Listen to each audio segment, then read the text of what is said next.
Good morning dear friends. इस class के तहत सभी विद्यार्थी क्लास 11th के अपनी बुक जो इंग्लिश रीडर की है उसमें पार्ट फर्स्ट मतलब जिसका नाम है हॉर्नबिल, ठीक। और इस हॉर्नबिल के तहत आप लोगों दो चीज़ पढ़ते हैं, एक प्रोज सेक्शन पढ़ते हैं और पोएट्री सेक्शन मतलब पोएम पढ़ते हैं इसमें। तो एक लेसन आपको प्रोज पढ़ना है, उसके तुरंत बाद एक लेसन आपका क्या आ जाएगा, पोएम आ जाएगा, फिर एक लेसन प्रोज आएगा, फिर पोएम आएगा। इसी क्रम में आपको स्टडी करना है। तो आप लोगों को हमने बताया था जो नोटबुक आपको बनानी है और नोटबुक एक ही बनाइएगा, मतलब रीडर के सेक्शन का एक पार्ट में प्रोज, फिर उसके बाद पोएट्री मतलब दूसरा पार्ट में, उसके बाद फिर शॉर्ट स्टोरी मतलब जो शॉर्ट स्टोरी का पैटर्न आता है। तो मतलब कॉपी को 3 पार्ट में डिवाइड कर लीजिएगा और जो सबसे लंबा पार्ट आपका होगा वो हॉर्नबिल के मतलब टेक्स्ट बुक का होगा। क्योंकि पोएम में मुश्किल से 3 या 4 पेज चाहिए होगा, इसमें थोड़ा सा ज़्यादा लगेगा। शॉर्ट स्टोरी में भी मान लीजिए एक लेसन के लिए आपको 4-5 पेज की ज़रूरत पड़ेगी। तो ऐसे ही आपको करना है। क्योंकि सबसे पहले लेसन का नाम लिखेंगे, राइटर का नाम लिखेंगे, उसके बाद वर्ड मीनिंग नोट करेंगे, फिर उससे रिलेटेड जो एक्सरसाइज ज़रूरत पड़ेगी उसको नोट करेंगे। जैसे पोएम है तो मान लीजिए सेंट्रल आइडिया नोट करेंगे। तो ये है आपका, जैसे हॉर्नबिल में आपको बताए थे कितने चैप्टर्स हैं, और इसमें फर्स्ट चैप्टर है the portrait of lady. The portrait of a lady, writer Khushwant Singh है। इसी में देखिए दूसरा लेसन मतलब इसी में नीचे पोएम दिया है फोटोग्राफ, ठीक है, स्टर्ली टॉल्सन इसके राइटर है। इसके बाद देखिए दूसरी लेसन भी पोएम है, बी आर नॉट, नहीं ये पोएम नहीं है, प्रोज का सेक्शन है, we are not afraid to die if we can't all be together, ठीक है। Gordon Cook and Alan East हैं इसके। इसके बाद है discovering Tut, see saga, the saga continue. ये दूसरा लेसन है। हमको आज चूँकि फर्स्ट लेसन के बारे में आपको पढ़ने हैं, और इस फर्स्ट लेसन में देखिए आपको लिखा गया lesson 1 the portrait of a lady, writer Khushwant Singh, prominent writer हैं। यहाँ पर थोड़ा सा आप लोगों को राइटर के बारे में पढ़ना ज़रूरी है, क्योंकि जब तक राइटर के बारे में आप नहीं पढ़ेंगे तब तक आगे की स्टोरी थीम समझने में भी प्रॉब्लम होगी, और फिर आपको आगे राइटर के बारे में जानना भी ज़रूरी है। अबाउट द आथर जो लिखा है, आथर मतलब राइटर मतलब लेखक होता है, उसी चीज़ के बारे में लिखा है। देखिए Khushwant Singh was renowned Indian author. Author मतलब फिर बताया क्या होता है, राइटर लेखक, जर्नलिस्ट पत्रकार, लायर मतलब वकील, एंड पॉलिटिशियन और राजनीतिज्ञ, मतलब इतनी चीज़ थे ये लोग।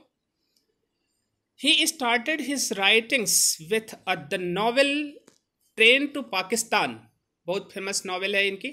इसी पर एक पिक्चर भी बनाई गई थी, ट्रेन टू पाकिस्तान। उस पिक्चर का नाम था गदर, आप लोग देखे भी होंगे, एक प्रेम कथा। इन 1956 एंड आफ्टर इट, इसके बाद ही डिडेंट सीक बैक, मतलब इन्होंने पीछे मुड़कर नहीं देखा जब पहली इनकी मतलब पुस्तक क्या हो गई, पब्लिश हो गई। He serve the literature in various forms, forms मतलब विधा होती है, जैसे गद्य हो गया, पद्य हो गया, कहानी हो गया, ठीक है, उपन्यास हो गया, वो आपका है। He was awarded with the Padma Bhushan, Bharat द्वारा सरकार द्वारा दिया जाता है, और पद्म भूषण इन्हें 1974 में मिला। He was born in Hadley Punjab on 2 फरवरी 1915, 1915 को, जब गांधी जी कहाँ पर आए थे, दक्षिण अफ्रीका से भारत लौट करके आए थे 1915 में, तो वो जनवरी में आए थे, इनका जन्म फरवरी में हुआ था। एंड डाइड ऑन 20 मार्च 2014, और 20 मार्च 2014 को इनकी मतलब क्या हो गई, डेथ हो गई। तो हम देखते हैं कि लगभग 1915 में पैदा हुए, 2014 में इनकी डेथ हुई, मतलब लगभग 99 साल, अप्रॉक्सीमेट 99 साल 1 मंथ कुछ दिन लगभग ये क्या हुए थे, जिंदा रहे। तो इसके बाद हम ये जानते हैं कि हमारा ये जो लेसन है इसमें किसके बारे में आपको स्टडी करना है। पोर्ट्रेट मतलब जानते हैं आप लोग, तस्वीर होती है, ऑफ अ लेडी मतलब एक लेडी की पोर्ट्रेट मतलब तस्वीर। Is an autobiographical part of Khushwant Singh, autobiographical का मतलब आप लोग जानते हैं जीवनी होती है, और राइटर ने मतलब कह सकते हैं कि ये जीवनी का उनके एक पार्ट है। Through this chapter Khushwant Singh reveals his childhood days, अपने बचपन के बारे में बताते हैं, विथ हिज ग्रैंड मदर, जो उन्होंने अपनी दादी के साथ बिताया था। His relationship with his grand mother shows the height of affection in an Indian family, भारतीय परिवार में किस प्रकार का लगाव जुड़ाव होता है उसके बारे में इन्होंने बताया है। आप लोग भी रहते मम्मी पापा के साथ लेकिन दादा दादी को याद करते हैं ना, वो ऐसे राइटर भी यहाँ पर कह रहा है, अगर दादा दादी के साथ रहते हैं तो मम्मी पापा को याद करते हैं।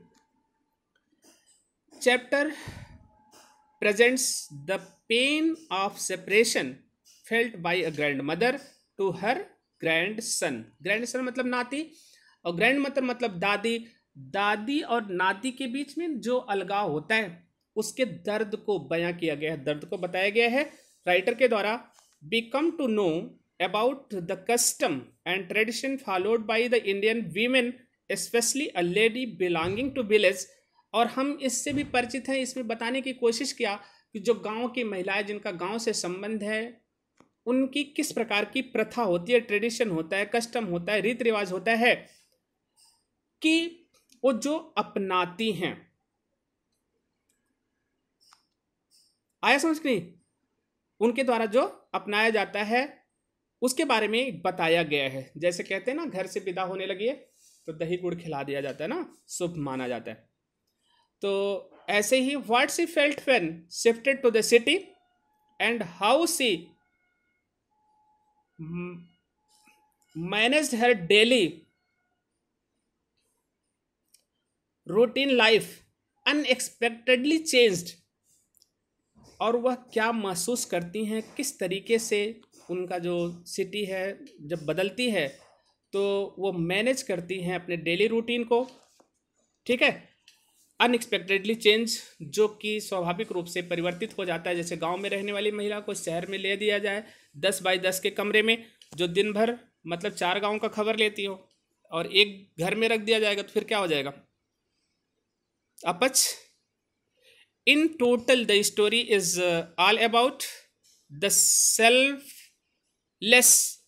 devotion, love and sentiments.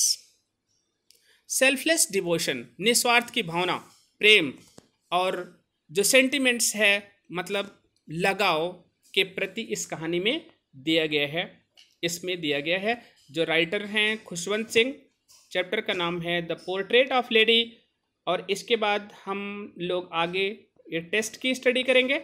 एक एक पैराग्राफ आप लोगों को पढ़ना है और समझना है। यही पर आज इस चैप्टर की हम एंडिंग करते हैं, कल आप लोगों को इसके आगे बताएंगे। लेकिन आज आप लोगों को चैप्टर जानने के बाद जिनके पास grandmother and grandfather हैं तो उनके बारे में एक पैराग्राफ लिखेंगे और लिख करके मेरे पास सेंड करेंगे, तो हम जानेंगे कि आप लोग अपने ग्रैंड फादर ग्रैंड मदर से कितना क्या रखते हैं, अफेक्शन रखते हैं, लगाव रखते हैं। Okay, thank you for this class, और इस चैप्टर को आप लोग रीड जरूर कर लीजिएगा।